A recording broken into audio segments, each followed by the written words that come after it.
রাসূলুল্লাহ সাল্লাল্লাহু আলাইহি ওয়াসাল্লাম সাহাবায়ে কেরামদেরকে লক্ষ্য করে বললেন, ও আমার সাহাবীরা, আমি কি তোমাদেরকে এমন কিছু আমলের কথা বলবো না যে আমল করলে পারে তোমাদের জীবনের ওই সকল গুনাহগুলো আল্লাহ মাফ করে দিবেন এবং তোমাদের সম্মান মর্যাদা আল্লাহ তাআলা বৃদ্ধি করে দেবেন।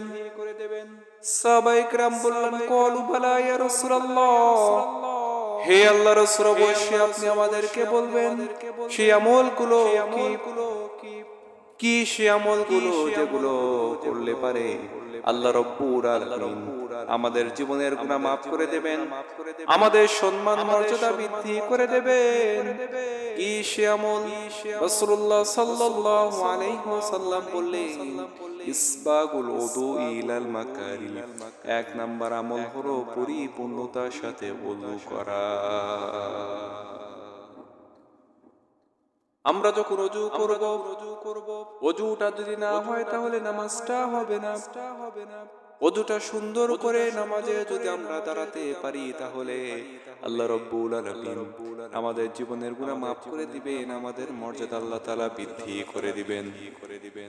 দুই নাম্বার হলো কাসরাতুল খুতা ইলাল মাসাজিদ, অধিক পরিমাণে মসজিদের দিকে গমন হওয়া, অর্থাৎ 5 ওয়াক্ত নামাজ মসজিদে গিয়ে আদায় করা। যারা নাকি 5 ওয়াক্ত নামাজ মসজিদে গিয়ে আদায় করবে, মহান আল্লাহ রাব্বুল আলামিন তাদের জীবনের সকল গুনাহগুলোকে maaf করে দিবে। নবীজি সাহাবায়ে কেরামদেরকে বলছেন, আরাআইতুম লাউ আন্না নাহরান বিবাবি আহাদিকুম ইয়াগতাসিলু ফীহি কুল্লু ইয়াউমিন খামসা, তোমাদের বাড়ির সামনে কারো যদি একটা নদী থাকে, একটা পুকুর থাকে, সেই নদীতে যদি কেউ দিনে 5 বার করে গোসল করে, হাল ইয়াবকা মিন দারানিহি শাইউন, তার শরীরে কোনো ময়লা থাকতে পারে নাকি?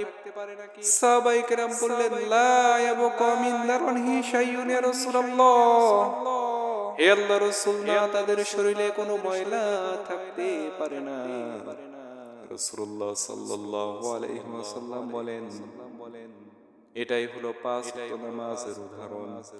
যারা নাকি এইভাবে করে 5 ওয়াক্ত নামাজ আদায় করবে, আল্লাহ তাআলাকে দিনে 5 বার যারা সিজদা দিবে, তাদেরকে যিনি এইভাবে করে maaf করে দিবেন, সবাই বলেন তিনি কে? তাহলে দুই নাম্বার কাজ হলো অধিক পরিমাণে মসজিদের দিকে গমন হওয়া, মানে 5 ওয়াক্ত নামাজ আদায় করা। 3 নাম্বার ইন্তিজারুস সালাতি বাদাস সালাহ, এক ওয়াক্ত নামাজ যখন শেষ হয়ে যাবে অপর ওয়াক্ত নামাজের জন্য অপেক্ষা করা। সবাই পড়ি সুবহানাল্লাহ। এক ওয়াক্ত নামাজ শেষ হয়ে যাবে, আর এক ওয়াক্ত নামাজের জন্য অপেক্ষা করতে হবে। যারা নাকি এরকম ভাবে ইন্তজার করে নামাজের জন্য অপেক্ষা করে, তাদেরকে যিনি ক্ষমা করে দিবেন, তাদেরকে যিনি মর্যাদা বৃদ্ধি করে দিবেন, সবাই বলেন তিনি কে? আমাদের সমাজের ভিতরে এমন কিছু মুসল্লি রয়েছে যারা যখন ফজরের নামাজ আদায় করে, ফজরের নামাজ আদায় করার পরে তাদের মনের ভিতরে এই চিন্তা চলে আসে, জোহরের নামাজ কখন চলে আসবে, জোহর করব কখন। জোহর শেষ আসরের জন্য তারা অপেক্ষা করে, আসর শেষ হয়ে যাওয়ার পর মাগরিবের জন্য অপেক্ষা করে, মাগরিব শেষ হয়ে যাওয়ার পর এশার জন্য অপেক্ষা করে, এশা শেষ হয়ে যাওয়ার পর ফজরের জন্য অপেক্ষা করে। এরকম বান্দা বান্দীদের জন্য যিনি তার জান্নাত প্রস্তুত করে রেখে দিয়েছেন, সবাই বলেন তিনি কে? আল্লাহ রাব্বুল আলামিন এই বান্দাদের জন্য জান্নাত রেখেছেন যারা নাকি 3টা কাজ করবে। 1 নম্বরে পরিপূর্ণ ওযু করবে, 2 নম্বরে হলো 5 ওয়াক্ত নামাজ মসজিদে গিয়ে আদায় করবে, 3 নম্বর নামাজের জন্য অপেক্ষা যারা করবে তাদেরকে যিনি ক্ষমা করে দিবেন, তাদেরকে যিনি মর্যাদা বৃদ্ধি করে দিবেন, সবাই বলেন তিনি কে?